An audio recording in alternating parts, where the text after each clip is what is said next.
dumako na po tayo dito. Ito, dito na po tayo sa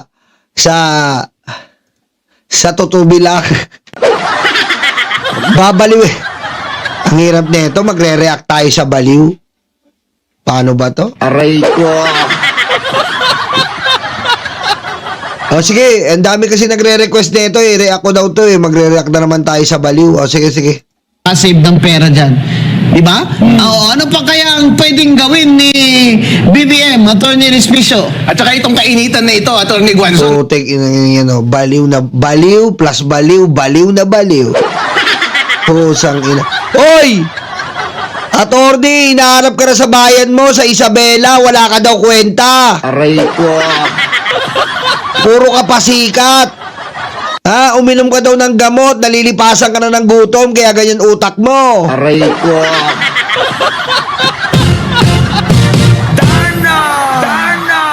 Nasa natural habitat namin yan eh. Mahilig kami magpawis at magpaaraw, kaya ang itim-itim naming lahat. Pero more than any economic policy, ang hinihintay namin kay BBM ay yung moral leadership. Ayos no, ano talaga eh. Tignan niyo po tignan niyo halata po may binabasa. Tignan niyo tignan niyo lang tignan niyo. Ang pawis at magpaaraw, kaya ang itim-itim naming lahat. Pero more than any economic policy, ang hinihintay namin kay BBM ay yung moral leadership. Kita mo? Halatang, ano ba yan? May binabasa. Ano ba yan? Ayan ba yung utos ni Kibuloy? Anak ng weteng naman, Huwag niyo susunduin si Kibuloy. Bula ang propeta yan, namiminger yun ng minor de edad. Aray ko. Kita niyo po, ayan po yung media na the fake news channel. Kita mo may binabasa, Kadiri. Sa Bengador po, hindi ganyan. Dire-diretso po, walang binabasa.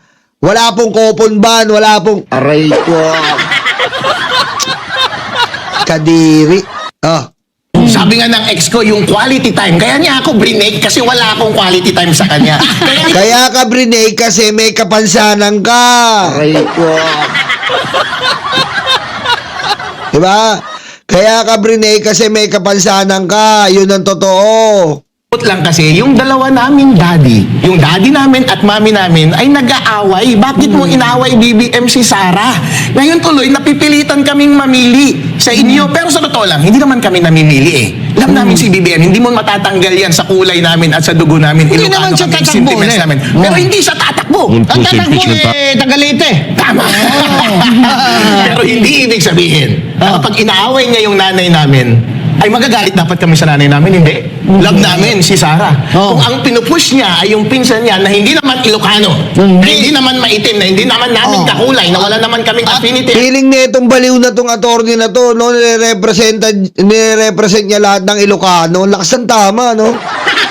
Lakas din ng tama, no? Sentimiento. At hindi rin waray. Hindi rin marunong yan magwaray. Hindi rin namin kilala yan eh. Sino ba yan? Sabi nila buhaya eh, pero mas mukhang baboy.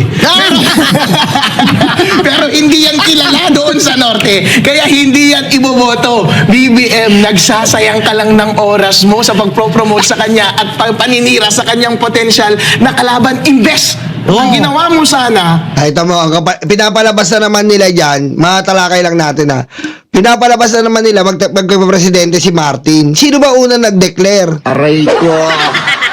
Diba? Sino po ba unang nag-declare na si tatakbo na presidente na makapalang buka? Si Sara. Sira siya ng sira si Martin Romualdez kasi magpe-presidente. Sino unang nag-declare? Aray ko. Kita mo? Yan ang sinasabi ko sa'yo. Suneo, ang ingay ng bunganga mo. Amoy tae ka ba? Aray ko. Pag ako nabisit sa'yo, Suneo, bibigyan kita ng maiwagang inidoro.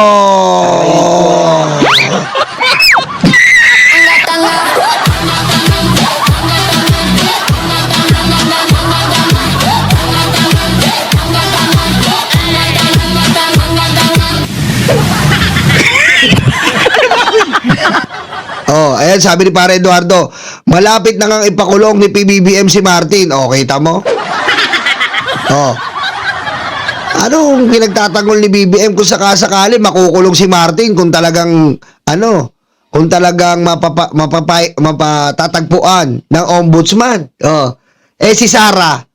Oh, ano nangyari? Hindi daw kilala si Kesyo si Ramil, hindi daw siya magnanakaw, susmiyo. Aray ko.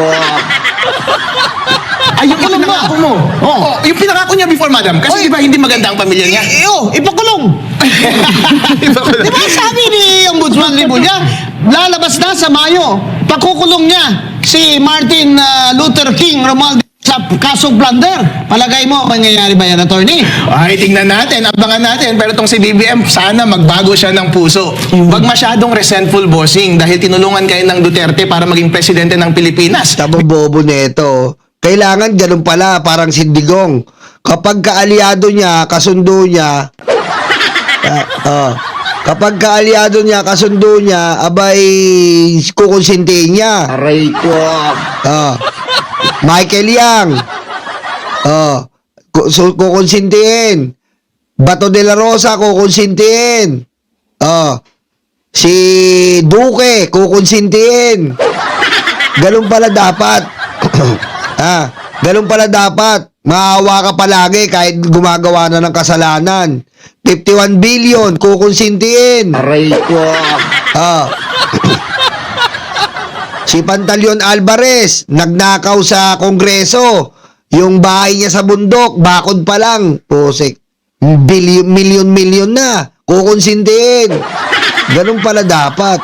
Ay, mamamatay ang mga taong bayan yan kung ganyan ang naratibo ng bobong si Sudeo. Aray ko.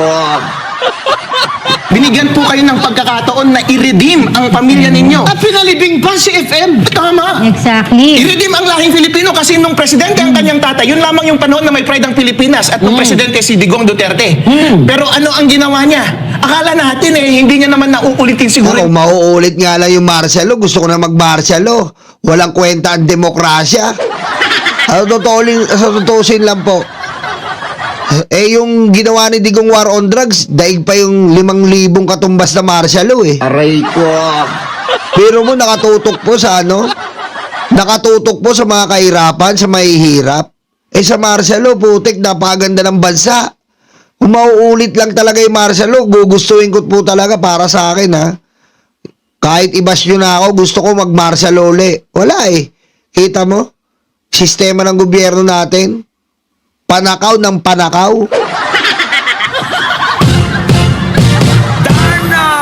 Diba? Kung aabutin man ng mga anak ko sa mga future na lahi natin, gusto ko talaga martial law na mabababutan nila Martial law na. At least may sistema. Pakinabang sa lahat. Kaysa naman ganito, demokrasya. Putik, Supreme Court, may pinapanigan. Senado, may pinapanigan. Anak ng butete, mag-martial law na lang. Para isang desisyon na lang. Wala. Pag demokrasya, ganyan. Supreme Court, papanig kay Sara. Senado, papanig kay Sara. Ay, pusang inang yan. Ano yan? Aray ko. Ang pagnanakaw. Pero tanga naman itong si BBM Inuna pa rin ang pagnanakaw. Sayang yung pagkakataon. Nangyari sa atin yan, may minalas ang Pilipinas. History repeats itself. Diba? Hindi na natapos yung... Ito naman, fake news na naman to. Fake news ka, hinahanap ka ng Philippine Star, Impacta. Masangsang daw yung puday mo, fake news na naman to si Makati, Aray ko. Hinahanap ng Philippine Star to. Hinahanap ka ng Philippine Star, fake news ka daw. Pinapalabas mo na iniiwasan ni Rimal Madriaga si Junior Peluca. Hinahanap ka, sinungaling ka, yung USB, di mo nilabas, pinasok mo yata sa puday mo